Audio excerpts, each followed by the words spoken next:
In today's episode, we'll lift the curtain a little and we will show you some of the new terrains for the upcoming Breslau Poland Rally. We will also visit the German couple Jan and Silke, who are always passionate when they talk about the RBI rallies.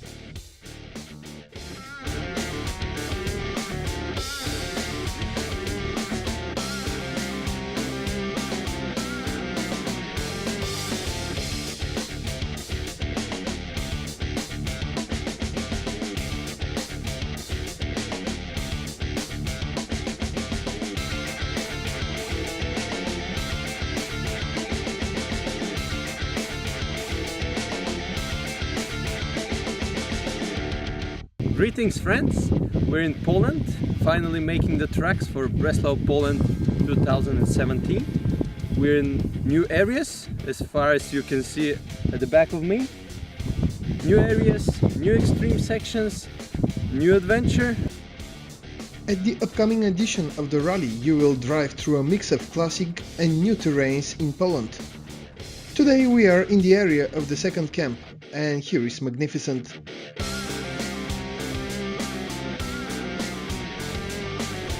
Thanks to all the friends of Rally Breslau who are doing all their best to find and prepare exciting tracks for all vehicles.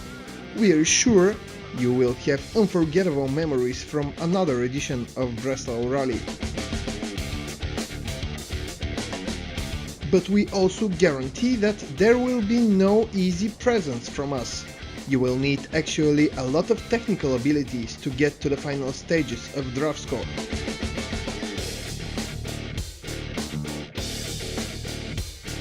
So patience and technical driving will be the key factor this year.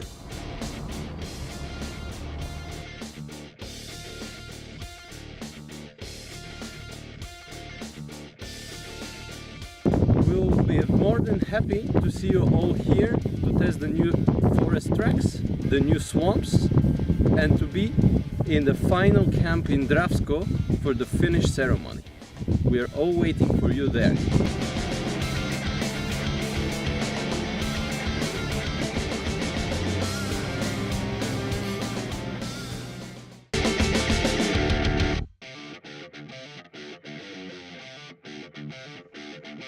In this episode we are going to Western Germany to meet Jan and Silke, a smile and shine couple.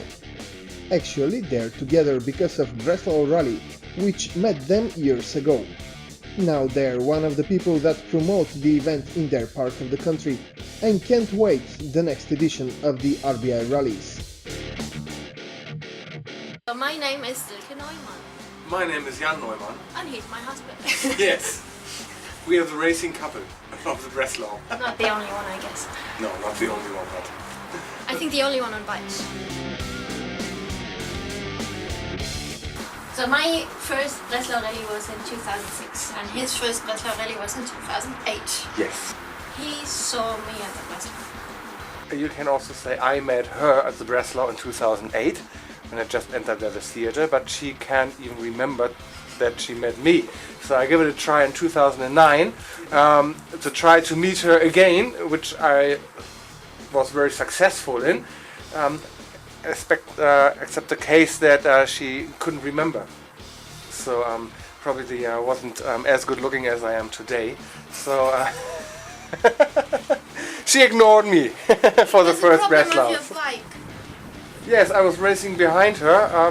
Sometimes I have to admit she was a little bit faster than me. But the view I had from behind her was outstanding, so I enjoyed that as well. 2013 in Switzerland when my kickstart old-timer bike kicked back and I hurt my knee on a petrol station and he appeared and helped.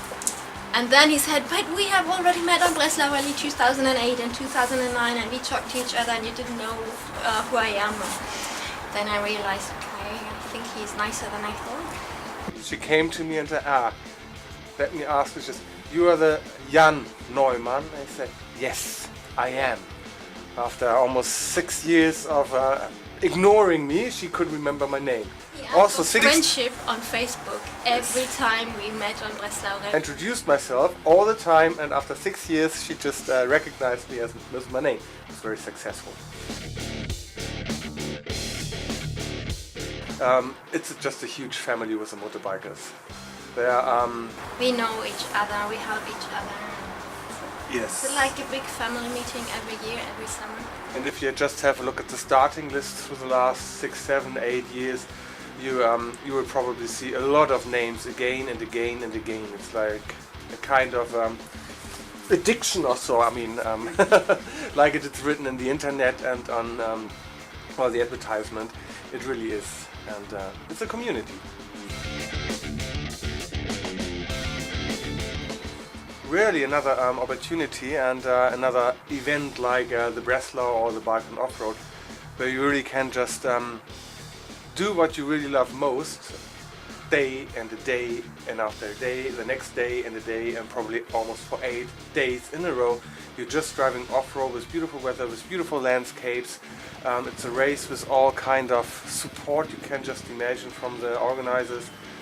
With a backup of medical support and very good road books.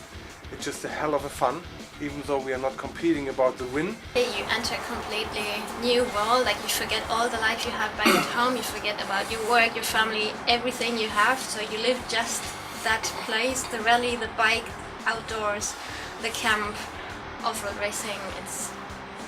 Your mind is clear. You don't have any things to think about, just you come back to the camp, take care of your bike, take care of yourself, and then the next day is the same story. You go out racing, you're outdoor, you have fun, and no worries. We are quite good in navigation, so we're not the fastest. But once in a while, especially the Dutch, who can drive very fast, but they've got some problems with navigation, and they're overtaking you 2 or 3 times a day, sometimes. So that's the fun of it, if you just can see that somebody missed the intersection and just went straight, therefore with 120 kilometers per hour, and then you just count the minutes down, wait when you see him again, and sometimes it's 50 minutes, 20 minutes, and say yes. If I'm with my old Honda just going ahead and turning to the right, sometimes you just look back and say it's not so difficult to navigate, but then you just hear this very small 250 and just a huge dust cloud, and it's just passing by. And you look at your road book and say, this was not so difficult to recognize that after a certain kind of kilometers you really have to turn right. So I just have to catch her again, and the problem was we were both always riding alone, and when you ride alone you don't trust anyone else. It's just your navigation. And last year we were riding together, so I knew he was a good navigator and he knew I was a good navigator. So I thought, well, if I don't see him, it's straight.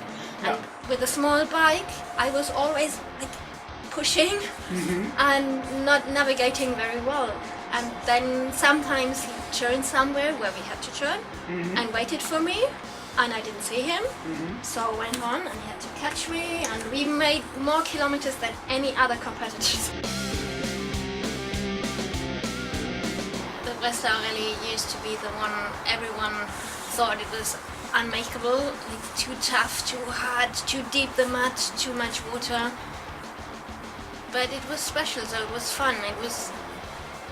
It was okay, there was no other way to do it, so you had to do it, and I did. But now that we did the cross country, and you recognize everything, so you see, okay, this is the big mud hole. Oh yeah, it's cross country, so we go around it. And then you look back and see everyone stuck in a mud, and then I was quite happy. first I was forced more or less by Alex, because I just had electrical problems with the tracker. Because my old lovely 16-year-old Honda XR just has a kickstart and no battery at all, so I had to fix something to have currency and electricity. And it just came up that my wife, after 3 years of telling me that I should get a proper bike, I had to use the chance of getting a 2016 KTM. Your wife didn't want to be the sweeper triathlete anymore. We don't have to talk about this in front of the camera.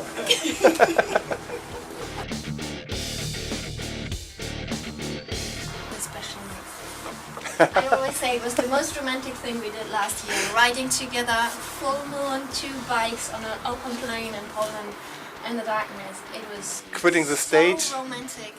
We were running out of It was time. Everybody got lost. 3 o'clock in the morning, just the two of us. It was Typing in the coordinates of the camera, say, okay, we quit here. We're just going straight back, and it was just open plain, and we were driving directly in a certain kind of orange full moon. It was just amazing.